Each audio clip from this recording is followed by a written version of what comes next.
روایتیں تو یہاں بہت سی لکھی ہیں. آپ نے بیماری کی حالت میں جو نماز پڑھی نا حضرت ابوبکر، باقی میں یہ بات نہیں آتی. 1235 نمبر میں یہ آتی ہے کہ حضرت ابوبکر رضی اللہ تعالیٰ عنہ بہت سی باتیں پہلے کہی ہیں کہ رسول کریم علیہ السلام حضرت عائشہ رضی اللہ کے گھر میں تھے تو آپ نے فرمایا کہ علی کو میرے لیے بلاؤ. تو عائشہ رضی اللہ تعالیٰ نے کہا یا رسول اللہ ہم ابوبکر کو نہ بلائیں؟ تو آپ نے بلایا اس کو بھی بلا لو.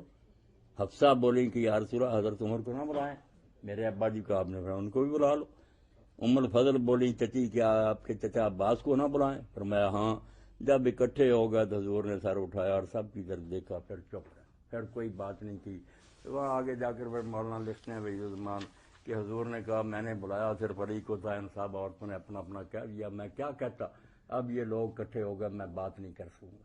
وہ جو بات حضرت علی سے کہنا چاہتے تھے نا وہ بیان نہیں کی. ایک تو یہ اس میں سن لیا آپ نے کہ پھر شیعوں کو منہ دکھانے کے قابل آپ رہیں گے. پوری سن لیں روایت کا، پھر حال بیان کروں گا. پھر بعد میں آیا کہ حضرت ابوبکر رضی اللہ عنہ کو آپ نے کہا کہ تم نماز پڑھاؤ. تو نماز پڑھانے کے لیے چلے گئے، نماز انہوں نے شروع کی. پھر نبی علیہ السلام کو قدر فاقہ ہوا تو آپ پھر گئے اور حضرت ابوبکر رضی اللہ تعالیٰ عنہ کے نا ساتھ بیٹھ گئے.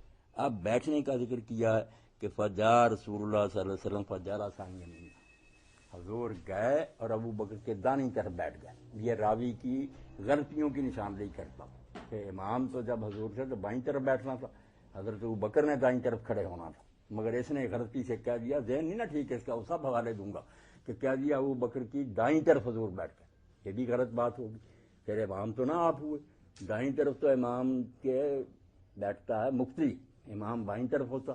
غلط در غلط باتیں. ایک پہلے وہ بلا دینا صحابہ کا حضور کی مرضی کے خلاف اور حضور کا چپ رہنا. بعد میں پھر یہ جو نا کہ بیٹھ گیا اور ابو بکر کہتے ہیں کہ رسول اللہ کے مقتدی تھے، لوگ ابو بکر کے مقتدی تھے. ابھی تو آپ کہہ کر ہٹے ہیں کہ رسول اللہ دائیں طرف بیٹھ گئے، پھر رسول اللہ نے امام کیا بننا تھا، ابو بکر نے پیروی کیا کرنی تھی. یعنی غلطیاں. اور بعد میں کہ جہاں سے رسول اللہ انہوں نے قرات چھوڑی، واخذ رسول اللہ صلی اللہ علیہ وسلم من القرات من حیث کان بلغ ابو بکر، جہاں ابو بکر پہنچے تھے وہاں سے حضور نے شروع کیا. اب خرابی اس میں کیا، امام نے بتا دیا کہ کون لوگ یہ رپورٹ کرتے ہیں. پہلی حدیثوں میں کوئی قصہ نہیں ہے. بیان کرنے والے جو ان میں آتا ہے ان اسرائیل ان ابی اسحاق ان الارقم بن شرابیل ان ابن عباس. یہ نوٹ کرنا تھا، اب نہیں ہو سکے گا.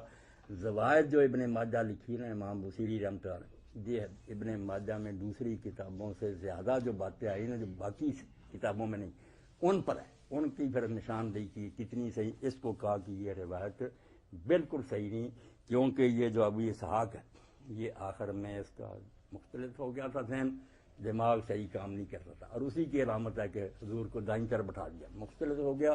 اور ساتھ مدلس تھا.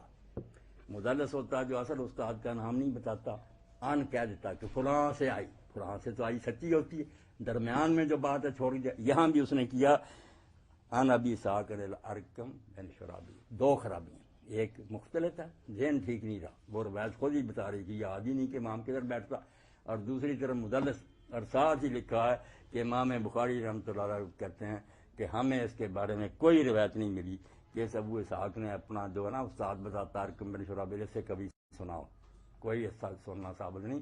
یہ میں نے نشاندہی کر دی کہ اس روایت کا حال یہ ہے. اس سے اتنا بڑا مسئلہ ثابت کرتے پھرتے کچی اور بالکل ضعیف روایت. اگر عربی میں ہوتا مسجد میں پھر وہ اصل نسخہ نکال کر سارا وہ حوالہ نا پورا نوٹ کرا دیتا کہ یہ حال ہے. ابھی اسحاق جو نا عمر بن عبید اللہ عبداللہ یہ مختلط ہے، مدلس ہے، ان سے روایت کرتا ہے، اور اس کا سماع امام بخاری کہتے ہیں کہیں نہیں ملا کہ اس نے جو ارقم بن شرابیل کہتا اس سے کبھی کوئی سنا.